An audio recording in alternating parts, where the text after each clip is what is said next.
I was first made aware of him during one of our daily briefings, though they painted a rather different picture to the man I saw. Although, even now, I'd find it difficult to say what an accurate picture of him should look like. First time I actually saw him was at the commencement of their Passover festival. Their Passover festival, there was always plenty of crowd control needed during that, and a heightened security presence.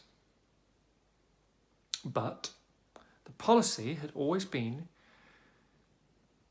to let it go on.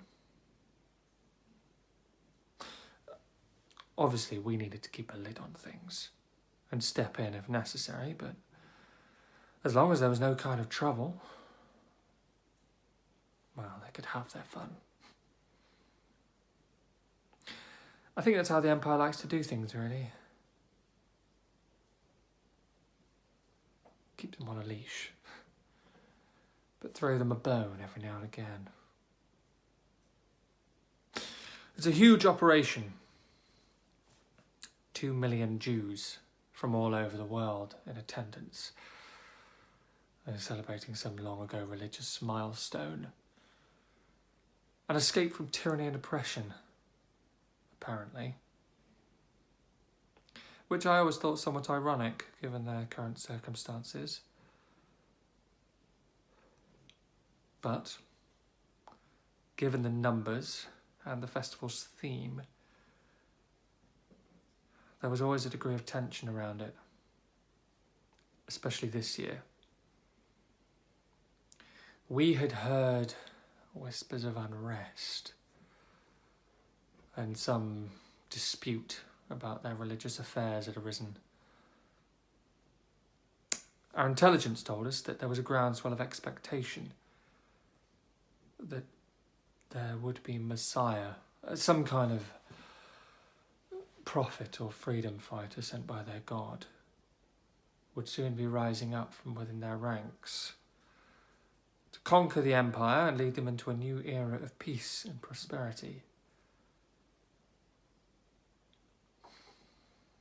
There was also some concern around one particular man, a Jesus from Nazareth, some kind of teacher or prophet, a rabbi.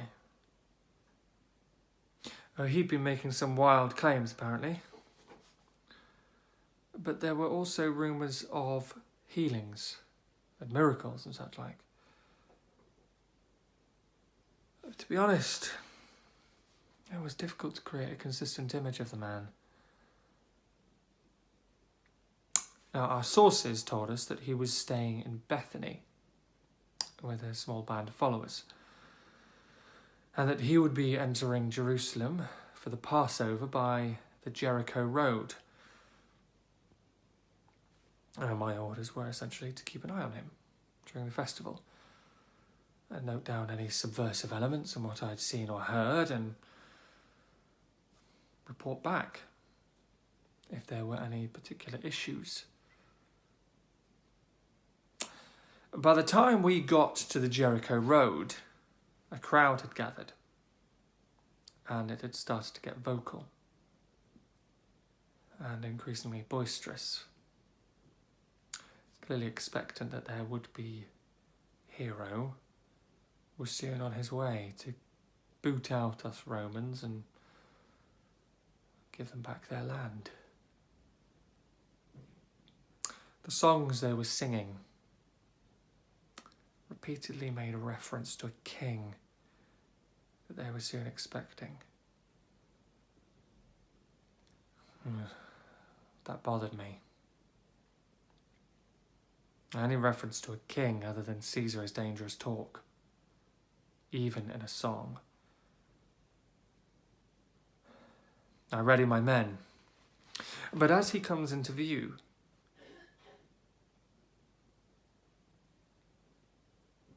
soldier, that's not a war horse he's riding. That's a donkey.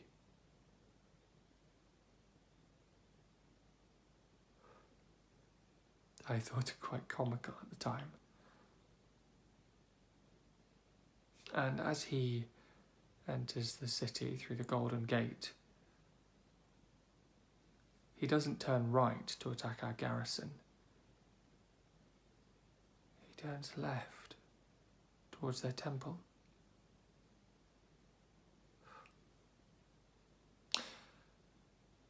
The disappointment in the crowd was palpable. And, as it often does, disappointment quickly turning to anger.